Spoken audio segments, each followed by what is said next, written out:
Boa noite, sejam bem-vindos a mais um episódio dos Bastidores da Bíblia, que estamos com essa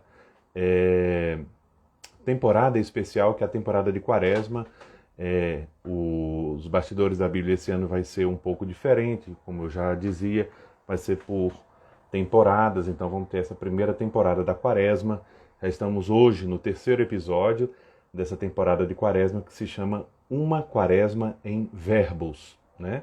E hoje temos esse terceiro episódio do ano de 2022. Então sejam todos bem-vindos, uma boa noite a todos vocês que estão chegando aqui, que estão entrando na nossa live, né? Uma boa noite a todos vocês. E hoje, como nos outros dois episódios, vamos refletir um pouco sobre o evangelho do próximo domingo. Então, o próximo domingo é o terceiro domingo da Quaresma e, como já tive a oportunidade de destacar para vocês, os evangelhos da Quaresma, escolhidos para cada domingo da Quaresma, são de uma intensidade, tanto espiritual como também doutrinária, muito grande. E nós não podemos perder a oportunidade de, em cada domingo da Quaresma, a gente poder aprofundar um pouco da nossa vida pessoal, da nossa relação com Cristo, da nossa fé, da nossa vida em família, também da nossa vida cristã, da nossa conversão, com certeza, né? E o evangelho deste domingo é uma grande oportunidade. E como aqui nos bastidores da Bíblia a gente se dedica a fazer, a oferecer como se fosse uma amostra, né? Uma degustação da beleza e da grandeza do Evangelho de Cristo, né? Então, o Evangelho do próximo domingo, como sempre, é do Evangelho de São Lucas, né? Continuamos Lucas, estamos no ano C, certo? E é o início do capítulo 13 de São Lucas. Então vamos pegar a nossa Bíblia, se você tem a ocasião aí de pegar a sua Bíblia, Evangelho segundo Lucas, né? Capítulo 13, versículos de 1 a 9.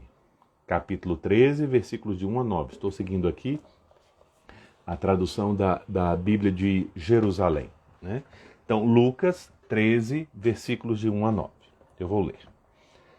Nesse momento, vieram algumas pessoas que lhe contaram o que acontecera com os galileus, cujo sangue Pilatos havia misturado com o das suas vítimas. Tomando a palavra, ele disse: Acreditais que por terem sofrido tal sorte, esses galileus eram mais pecadores do que todos os outros galileus? Não, eu vos digo. Todavia, se não vos arrependerdes, perecereis todos do mesmo modo. Ou os 18 que a torre de Siloé matou em sua queda, julgais que a sua culpa tenha sido maior do que a de todos os habitantes de Jerusalém? Não, eu vos digo, mas, se não vos arrependerdes, perecereis todos de modo semelhante. Contou ainda esta parábola. Um homem tinha uma figueira plantada em sua vinha. Veio a ela procurar frutos, mas não encontrou. Então disse ao vinhateiro: Há 3 anos que venho buscar frutos nesta figueira e não encontro. Corta-a, porque há de tornar a terra infrutífera? Ele, porém, respondeu: Senhor, deixa ainda este ano, para que cave ao redor e coloque adubo, depois talvez dê frutos.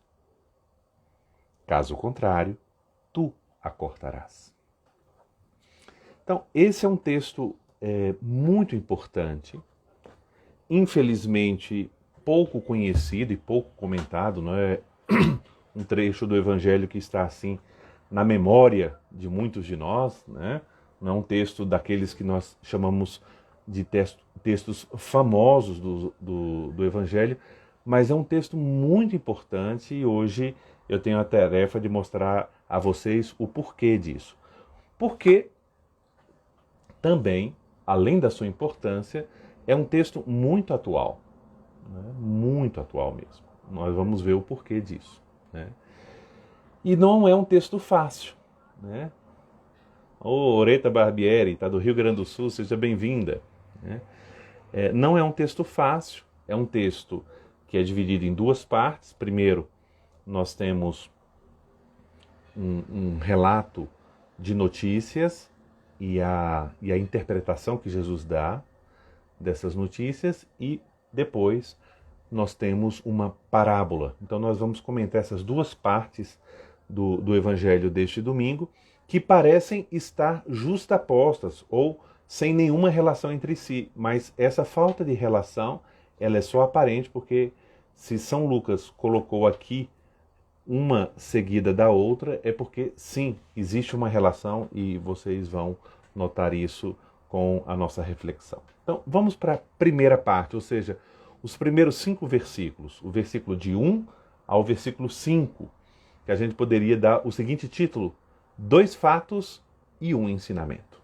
Então, 2 fatos e um ensinamento. E aqui nós vamos ver que nem sempre aquele antigo provérbio romano se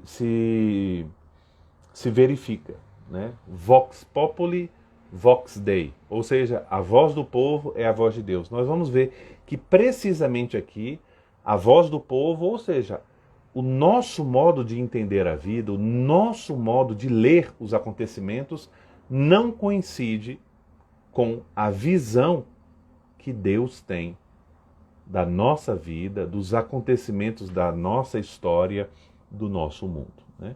Então, quais são os 2 fatos que aparecem nessa primeira parte do Evangelho? Vocês acabaram de escutar o Evangelho, então o primeiro fato que vem, que as pessoas relatam para Jesus, é justamente um massacre de várias pessoas no Templo de Jerusalém, várias pessoas provindas da Galileia, são galileus, né? Um massacre realizado por Pilatos, né? Por Pilatos. Hoje aí está meu irmão também, Tessimário. Seja bem-vindo, uma boa noite. E esse massacre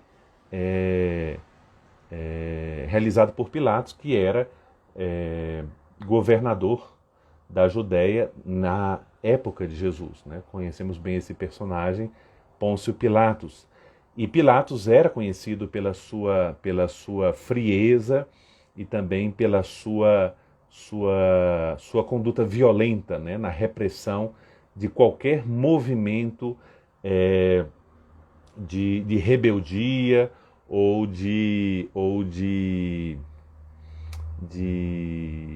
vamos dizer assim, de contestação por parte dos judeus e de forma especial dos galileus, que era a Galileia ali uma região um pouco mais rebelde, né, ao domínio dos romanos, né? Então, o primeiro fato que nós temos é isso. Então, alguns galileus que foram assassinados ali no Templo de Jerusalém, provavelmente durante ou próximo ao momento que estavam para oferecer sacrifícios, né, no templo, né? Então nós temos esse primeiro acontecimento. E o segundo acontecimento, que aí é reportado diretamente por Jesus, já não é um acontecimento realizado por ninguém, é um acidente que teria acontecido. Uma torre de Siloé, provavelmente uma torre próxima ali à região de Siloé, em Jerusalém, ali perto da piscina também chamada de Siloé, que teria caído, né, e teria feito morrer cerca de 18 pessoas, né? Então, Jesus pega esses 2 fatos, né, o massacre dos galileus e a queda da torre de Siloé, para dar um ensinamento muito importante para as pessoas daquela época, mas também para nós hoje, que estamos aqui no ano de 2022, né, e precisamos aprender também tantas e tantas coisas, né? Para entender bem o Evangelho que estamos tratando, o Evangelho desse domingo, precisamos entender algo que está por trás. E quem não entende não entende bem o que Jesus está falando, o que ele está querendo dizer. Ou seja, temos que entender os bastidores da Bíblia, né? Na época de Jesus, qual era a leitura, a interpretação que se dava de modo mais fácil, né? Assim, mais popular, quase que uma interpretação mais espontânea, principalmente baseada pela mentalidade do Antigo Testamento, né, em que vários textos, né, corroboram esse tipo de visão. Ou seja, qual era a visão básica das pessoas acerca da origem ou do motivo dos sofrimentos. Ou seja, não existe vida humana sem sofrimento, né? Sofrimentos causados pelas pessoas, pelos próprios homens e mulheres, sofrimentos que acontecem por fenômenos da natureza, sofrimentos morais, sofrimentos também físicos, doenças, sofrimentos sem explicação. Então, a forma mais popular na época de Jesus de interpretar isso era que todo tipo de sofrimento ou todo tipo de desventura, de desgraça que possa acontecer, de tragédia, é uma punição de Deus. Uma punição de Deus àquela pessoa, àquelas pessoas, ou pelos seus pecados pessoais, erros, né, pelas suas faltas, ou pelos pecados e faltas de seus antecedentes, né? Então, meu pai, minha mãe, meu avô, ou seja, alguém da minha família tendo realizado algo muito mal, que ofendeu muito a Deus, então essa falta, esse pecado, esse crime seria fonte de uma punição para toda ou grande parte da descendência dessa pessoa. Então, isso era muito comum, né? Se a gente vai ler várias passagens do Antigo Testamento e nos Evangelhos, Jesus vai tratar diretamente essa questão, não só nesse Evangelho, mas é muito famosa a passagem de João, capítulo 9, a cura do cego de nascença, exatamente aquela que está falando da questão dos antepassados. Então, era a crença da época. É o tema central do livro de Jó, né? O livro de Jó é realmente o combate e a destruição desse tipo de mentalidade, né? Mas que quem só vai dar a resposta definitiva é Cristo, e hoje o Evangelho que nós estamos tratando aqui é tão importante. Então, a leitura popular que as pessoas tinham era essa. Então, se a pessoa está sofrendo, se a pessoa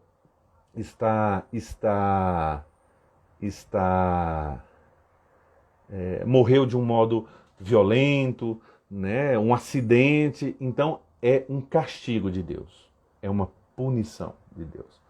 Isso é muito atual. Não sei se eu fui a única pessoa que ouvi, por exemplo, nestes últimos 2 anos de pandemia, pessoas, inclusive cristãs, católicas também, afirmarem assim: graças a Deus eu não morri. Graças a Deus eu não peguei Covid, né? Eu não adoeci. Eu sou um abençoado de Deus. A bênção de Deus me cobriu. Mas espera aí. Quer dizer que quem morreu não é abençoado? É amaldiçoado? Quem adoeceu não tem a bênção de Deus?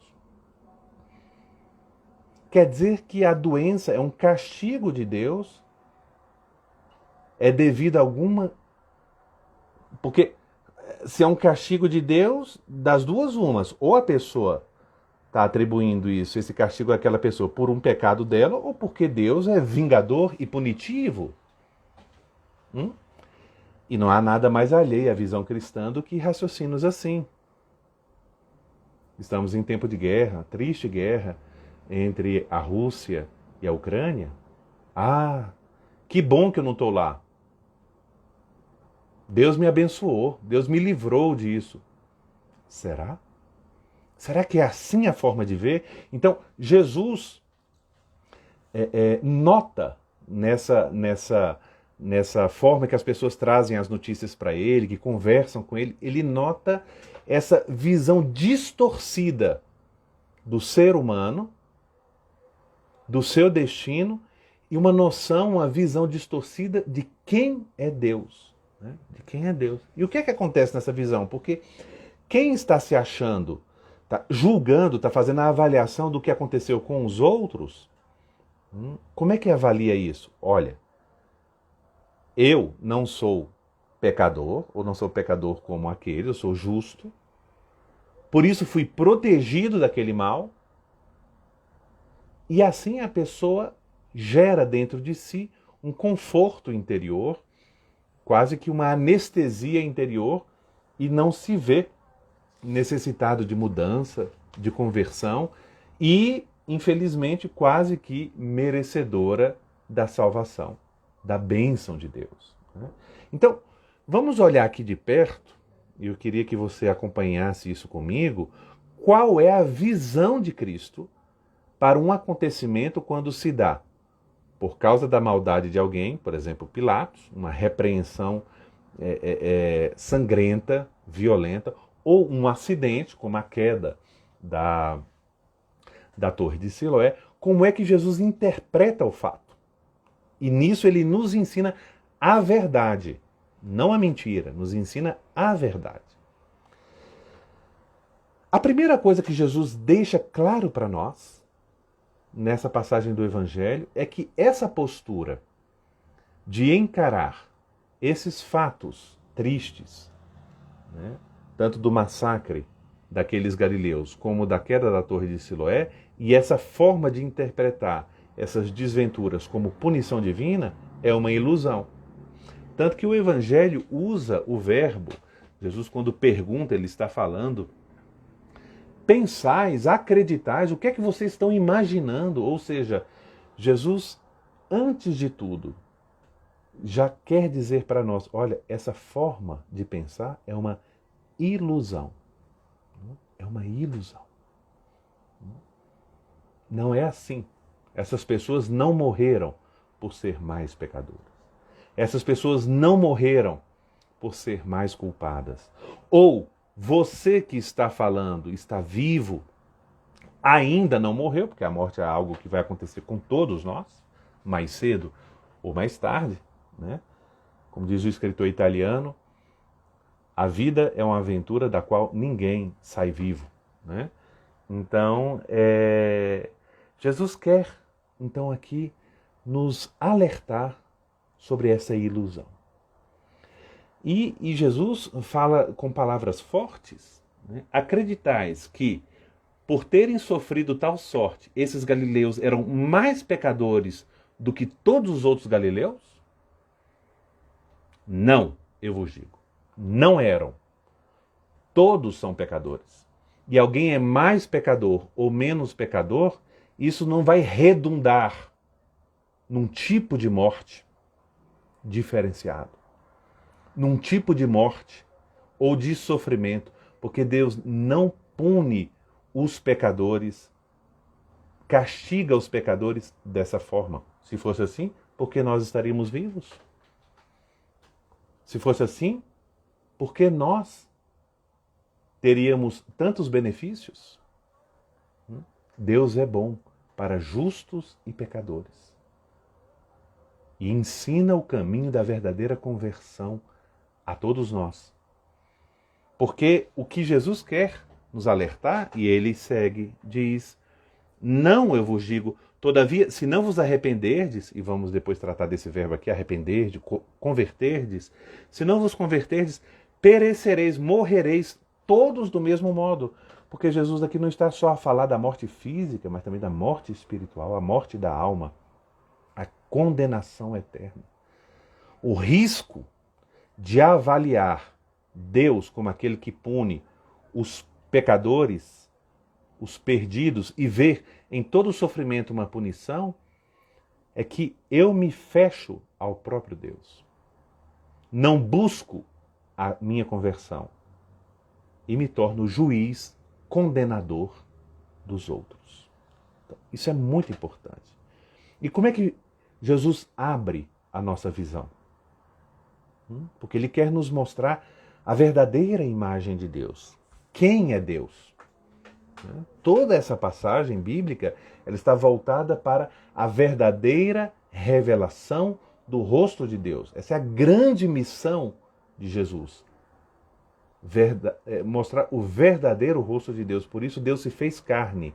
Cristo é a revelação perfeita de Deus. E por isso vamos olhar aqui um pouco. Nós vimos os fatos, vimos a leitura que Jesus faz, ou seja, não é essa postura de que o sofrimento físico vem como consequência do pecado, e o sofrimento como hereditário ou não, ou pessoal ou não, ou que existem pessoas mais dignas do que outras. Isso é um pouco perigoso, porque a nossa tendência é sempre nos colocar melhor, nos colocarmos como melhores que os outros, Então, vamos dar uma olhada agora num termo que é central no Evangelho de hoje, que é o termo conversão.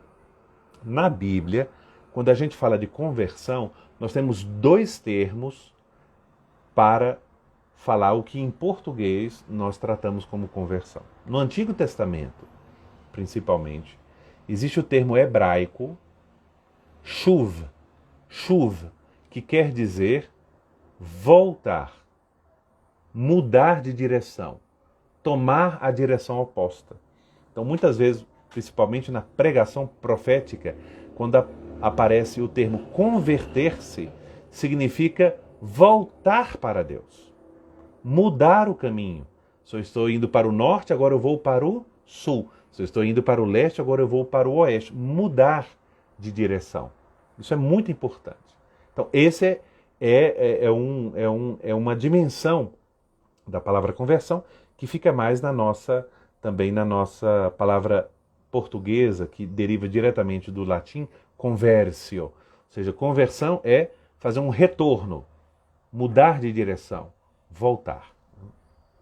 Mas, principalmente no Novo Testamento, e isso é muito importante para a gente entender os evangelhos e os escritos de São Paulo, além dos Atos dos Apóstolos, quando aparece conversão, e aqui aparece o verbo converter-se, que pode ser traduzido por converter-se ou arrepender-se, é um verbo grego originado de um substantivo metanoia. Metanoia. Que significa o quê? Não o mudar de comportamento, mas ele vai mais profundo, ele vai na raiz. Mudar de pensamento, mudar de mentalidade, mudar a cabeça. Não uma mudança teórica, no sentido de mudar como se a gente trocasse de teoria de interpretação da realidade. Não. Mudar a forma de encarar a vida. Encarar a mim mesmo, encarar os outros. A forma de ver, de encarar a Deus. Então, essa é a origem da palavra quando aparece no Evangelho. Se não vos converterdes, para mudar de vida, é imprescindível mudar a cabeça. Porque a mudança de vida, a mudança de atitude, ela vai redundar na mudança de comportamento, na mudança ativa, nas minhas ações. Mas isso precisa de uma reflexão e uma transformação interior, que nós sabemos que a conversão, ela antes de ser um esforço nosso, é uma graça que nós temos que pedir incessantemente a Deus. Em várias orações da igreja aparece o verbo converter-se dirigido a Deus. Convertei-nos, convertei-me, ó Senhor. Até o profeta Jeremias, convertei-me, Senhor, para que eu me converta. Então, a conversão é antes um dom de Deus, uma graça que nós temos que pedir todos os dias. E no segundo momento, uma atitude, um esforço de mudança. Mas só muda quem se reconhece errado, quem se reconhece numa direção errada, numa mentalidade inadequada. E no texto de hoje, tanto no versículo 3 como no versículo 5, aparece então o verbo grego metanoete. Metanoete. Convertei-vos. Arrependei-vos. A conversão e o arrependimento, né? Aquela profunda consciência de ser pecador e de cometer pecados, atos maus que ofendem a Deus, que prejudicam o próximo e prejudicam a mim mesmo. Então, o centro do texto de hoje, e nós vamos ver na segunda parte, que trata da parábola, ela ataca diretamente a verdadeira imagem de Deus. Ou seja, quem é Deus na verdade? Deus não é um Deus punidor. O sofrimento, sabemos, pela doutrina bíblica e pela doutrina da igreja, que é tanto o sofrimento físico como a morte física, é uma consequência do pecado original, mas não uma consequência em cada pessoa direta de cada um de seus pecados. Isso é muito importante. Hoje eu estou doente. Descobri que eu tenho uma doença grave, então é porque eu estou pecando muito. Não, isso é uma visão errada. Pertencente a outros tipos de leitura da relação com Deus. De outras religiões, não a cristã. Não a cristã. Essa não é a doutrina de Cristo. Isso não é o que Cristo nos ensinou. Então, Deus não é um punidor, um vingador. Deus é redentor, é Pai, e se nos permite qualquer sofrimento, é para a nossa conversão. A nossa conversão. Deus é bom e não pode querer o mal para quem quer que seja. E por isso também que o sofrimento e até a morte física não são males absolutos, são males relativos, porque são temporários. Deus quer para nós uma vida plena, que começa aqui, mas acontece na eternidade. Então, a conversão mais profunda que nós temos que pedir a Deus é que Deus, o Espírito Santo, transforme em nós as falsas imagens de Deus que nós temos.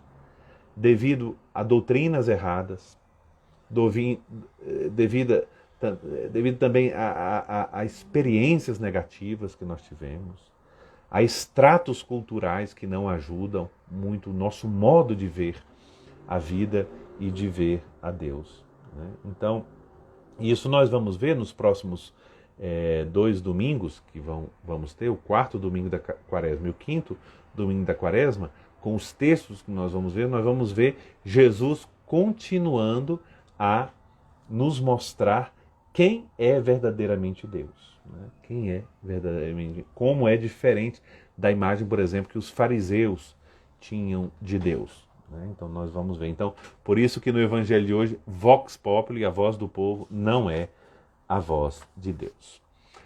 Vamos agora dar uma olhada na segunda parte do Evangelho desse domingo, né? Porque nós temos a análise que Jesus faz desses 2 fatos e nos dá um ensinamento, né? Que depois, no final aqui da nossa live, nós vamos concluir um pouco e aí eu vou tirar algumas dicas, né, para cada um de nós mesmo diretamente. Mas aí a segunda parte do Evangelho de hoje, que estamos tratando hoje, os versículos 6 a 9, os 6, 7, 8 e 9, é uma parábola, uma pequena parábola que Jesus conta, e ela aparentemente não tem nada a ver com o Evangelho, com os versículos anteriores, mas ela tem, porque ela quer novamente voltar ao assunto de quem é Deus e a importância da nossa conversão, né? Da nossa mudança de vida. Então, essa parábola da figueira estéril, que é muito interessante, porque vem o dono da vinha, né? O dono da vinha tem ali na sua vinha, plantou uma figueira e nos conta o Evangelho, veio a ela procurar frutos, mas não encontrou. Durante 3 anos ele procura figos ali na figueira e nada. Então conversa com o vinhateiro, que não compensa mais ter aquela figueira que não dá frutos, né? E o vinhateiro faz um pedido ao dono, que ele chama de senhor, senhor no sentido de patrão, senhor aquele que é proprietário daquela vinha, e pede para ele, vamos fazer uma coisa? Vamos dar mais um ano para ela. Eu vou cavar em volta dela, vou colocar mais adubo, e vamos dar mais um ano. Se o senhor voltar aqui no próximo ano e não tiver frutos, aí sim a gente corta e joga fora. Então, Jesus quer nos mostrar aqui a atitude de Deus para conosco, uma atitude de misericórdia. Deus é o grande interessado na nossa salvação, porque Ele é o nosso Salvador. É o grande interessado na nossa mudança, na nossa transformação, na nossa conversão. Né? Então, essa parábola, né, ela nos traz alguns ensinamentos muito importantes que às vezes a gente pode achar que são óbvios. Mas às vezes, não nos esqueçamos, é muito importante nos recordarmos e pararmos um pouquinho para considerar aquilo que é óbvio. Aquilo que nós sabemos, mas não estamos levando a sério, não estamos considerando, ao qual não estamos dando o devido peso. Né? A primeira coisa que nos ensina essa parábola da figueira estéril é a necessidade do nosso retorno a Deus. Todos nós, eu, você, todos nós. Mas cada um é que sabe da sua alma, da sua vida, da sua consciência. Todos nós somos essa figueira estéril. Damos frutos, com certeza, mas deve ter, e pense nisso, frutos que poderíamos ter dado, poderíamos estar dando e não estamos dando, e Deus espera por esses frutos. Deus espera por essas vitórias, por essas ações, porque não nos falta a graça, não nos falta a misericórdia, não nos falta a força, não nos falta a vida. Deus nos dá tudo o que é necessário. Então, em primeiro lugar, essa necessidade do retorno a Deus e da urgência. Vejam que a parábola ela gira em torno de uma dimensão de tempo. Né? De tempo. Venho já 3 anos e não encontro frutos. Esperemos mais um ano. Então, há uma necessidade e urgência do nosso retorno a Deus. Porque nossa vida também, ela está determinada pelo tempo. Podemos viver muitos anos ou poucos anos, não sabemos. Ou pouco tempo. Uma das grandes lições da pandemia que temos que tirar é a precariedade da vida. Como a nossa vida é curta. Como acontecem surpresas na nossa vida. Como devemos buscar estar preparados. Como hoje já é tarde para se converter. Como a gente gosta de brincar e falar, é para ontem. É para ontem, é urgente. E nessa parábola, esse diálogo que tem o vinhateiro com o dono da vinha, o vinhateiro com o senhor da vinha. A gente vê 2 coisas importantes.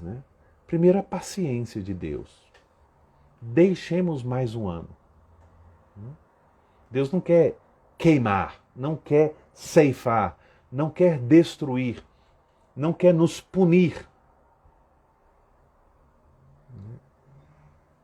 Não quer já terminar com a nossa vida e, quiçá, deixar que vamos para o inferno sem termos a verdadeira oportunidade, porque existe o inferno. Isso é uma doutrina bíblica e de fé. Existe o inferno e aqueles que morrerem separados de Deus, sem arrependimento dos seus pecados, vão para o inferno. Isso está no catecismo. E é algo sério que temos. Nós não estamos salvos. A salvação de Cristo obteve para todos nós, mas nós entrarmos nessa salvação também depende da nossa conversão, da nossa coerência de vida, do nosso arrependimento diário. Diário. Então, em primeiro lugar, essa parábola nos mostra a paciência de Deus que deixa ao homem, ao ser humano, um tempo a mais para a conversão. Deus é paciente. Deus é paciente. Ele está nos esperando. Mais um ano, quase que essa coincidência com a quaresma. Mais uma quaresma. Né? Deus espera de nós. E depois, por outro lado, a necessidade de a gente dar início à nossa conversão. Interior e exterior. Às vezes coisas que estamos deixando, estamos protelando, ano após ano. Vamos tendo pactos com situações de pecado.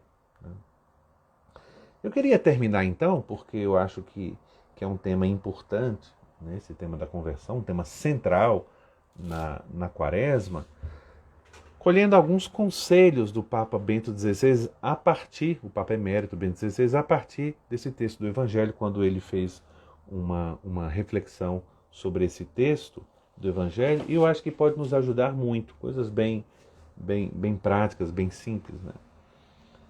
Não podemos nos esquecer, primeiramente, que a quaresma, a essência da quaresma, nós vimos que a quaresma tinha uma dimensão, no primeiro episódio da quaresma em verbos, a primeira dimensão da quaresma é a dimensão pascal, né? A quaresma ela serve para nos preparar para a Páscoa, mas Páscoa significa passagem. E essa passagem da morte para a vida, do pecado à salvação, tem que acontecer em nós. E não acontecerá. Porque Deus não violenta a liberdade de ninguém, não acontecerá sem decisões pequenas ou grandes, mas concretas. Concretas, de mudança. Então, na quaresma, todos nós somos convidados a dar uma virada na nossa vida. Esse é o primeiro conselho do Papa Bento XVI. Uma virada na nossa vida que nos ajude a pensar e a viver conforme o Evangelho. Então, essa é a primeira coisa. Segunda coisa. Como é que acontece essa virada? Né? Talvez a gente não vai mudar tudo esse ano, mas nesse ano, nessa quaresma, hoje, aqui, nós sabemos já algumas coisas que incomodam os outros, incomodam a nossa consciência. Que quando eu fico em silêncio diante de Deus, eu sei que aí Deus está pedindo para eu mudar. E o Papa vai dando exemplos das áreas onde a gente tem que mexer na nossa vida. Corrigir algumas coisas no nosso próprio modo de rezar. A vida espiritual tem que ser convertida também. Às vezes a nossa oração pode ser egoísta, pode ser preguiçosa, pode ter uma imagem errada de Deus. Pode ser sem gratidão, pode ser sem pedido de perdão, pode ser uma oração orgulhosa, pode ser uma oração rotineira. Então, corrigir o nosso modo de rezar, corrigir o nosso modo de agir, as ações do dia a dia, nosso modo de trabalhar. O nosso trabalho é objeto também de conversão. Onde eu posso melhorar o meu modo de trabalhar e, tanto na família, como no trabalho, nas amizades, na vizinhança, o nosso modo de nos relacionarmos com os outros. Relacionarmos com os outros. Onde aqui precisamos de correção, de arrependimento, de mudança. E com certeza, onde nós precisamos converter, Deus está nos concedendo a graça de mudar, de dar o primeiro passo, de dizer não. A gente fala muito de liberdade, né? Mas a liberdade é a capacidade de dizer não ao mal. O profeta Isaías tem uma expressão muito interessante que diz: deixai de fazer o mal, aprendei a fazer o bem. É interessante porque fica claro nessa frase que para fazer o mal a gente não precisa aprender. Nós já nascemos, e isso é consequência do pecado original.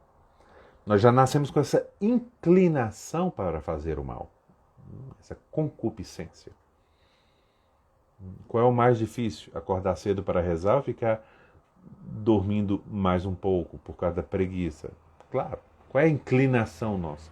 Para vencer a nossa inclinação, é preciso aprender. É preciso de força. É preciso de treino. É preciso de esforço diário. De pedir perdão. De crescer na humildade. De cair e levantar sem se cansar uma vez e outra. Então, isso é muito importante. A terceira coisa que o Papa Bento XVI nos fala é que Deus nos chama à conversão porque está preocupado conosco. Deus tem preocupação conosco. Um verdadeiro pai, cheio de amor, não fica contente com os seus filhos mergulhados no mal, afastado dele. E esse chamado à conversão, diz o Papa, não é de uma severidade, como se Deus fosse severo por si mesmo. Não.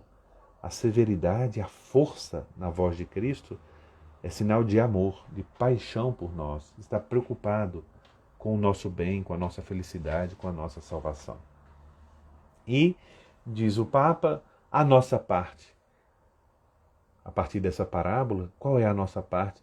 É ter um sincero esforço interior de responder a Deus e de perguntar a Deus, se não está muito claro para nós, perguntar a Deus em quais pontos concretos eu devo me converter, quais os frutos concretos, não uma coisa genérica, eu tenho que perdoar as pessoas, porque eu tinha que rezar mais. Esse tipo de frases, elas são mais fugas do que respostas. Eu tenho que rezar mais? Não, eu tenho que rezar. Eu tenho que acordar cedo para rezar. Ou eu vou me decidir ir à missa todos os dias. Ou eu vou me confessar agora mais frequentemente. Ou eu vou perdoar aquela e aquela pessoa, vou pedir perdão. Concretizar os propósitos para que eles não sejam vagos e inúteis. Né? Porque um propósito vago ele é simplesmente inútil. Né? E o Papa Bento XVI, nessa reflexão que ele faz, ele conclui com umas palavras que eu gostaria de ler e eu acho muito importante para nós. Ele diz, vendo lá a interpretação que Jesus faz dos fatos tristes, de luto, de tragédia, que podem e acontecem na vida de cada um de nós de modo diferente, mas ninguém escapa do sofrimento e da desventura. Ela faz parte da vida humana. E o que é que Deus quer com isso? Diz o Papa. As desventuras e os eventos de luto não devem suscitar em nós curiosidade ou busca de supostos culpados, né, como nós vimos aqueles contemporâneos de Jesus. Mas devem constituir ocasiões para refletirmos, para vencermos a ilusão de viver sem Deus e também uma ocasião para reforçarmos com a ajuda do Senhor o nosso compromisso de mudança de vida. Então, meus amigos, eu acho que a reflexão do Evangelho de domingo, ela é uma reflexão muito ampla, muito firme, mas também muito clara. Parar de falar dos outros, parar de analisar a vida dos outros, parar de simplificar o sofrimento dos outros, tentando respostas e soluções simplistas ou baratas, e saber que a vida é muito importante. É muito importante. E ela passa. E Deus está aqui olhando para nós, tratando a nós muito bem como uma figueira, colocando adubo, regando, cuidando da terra, esperando de nós fruto. E nós? Qual será a nossa atitude? Peçamos à Virgem Maria, ela que é o auxílio dos cristãos, é a causa da nossa alegria, que ela nos ajude nessa caminhada quaresmal, cada um de nós, para que nós possamos nos converter em pontos bem concretos em frutos bem concretos que Deus espera de nós, porque Deus é bom, é Pai, é amor e nos criou para uma felicidade sem fim, não para uma grande felicidade, uma felicidade infinita, enorme. Será que vamos querer perder o banquete do Senhor? Será que vamos querer perder a vida eterna? Eu acho que ninguém de nós quer. Começamos hoje, começamos agora a conversão, porque senão, diz Jesus, se não vos converterdes, perecereis do mesmo modo, ou seja, todos nós poderemos, por escolhas pessoais de cada um de nós, poderemos sim perder a vida eterna, perder a vida, ou seja, frustrar o sonho de Deus para nós, que é viver eternamente nele, viver inserido nele, com todos os anjos e santos, por toda a eternidade. Então, ofereço a vocês essas simples reflexões dos bastidores da Bíblia sobre esse Evangelho de domingo. Espero que sejam úteis e espero por vocês na próxima quinta-feira, no penúltimo episódio dos Bastidores da Bíblia, nessa série de Quaresma, a Quaresma em Verbos. Talvez, não sei se você não tenha percebido, o verbo de hoje é converter-se, converter-me, converter a cada um de nós.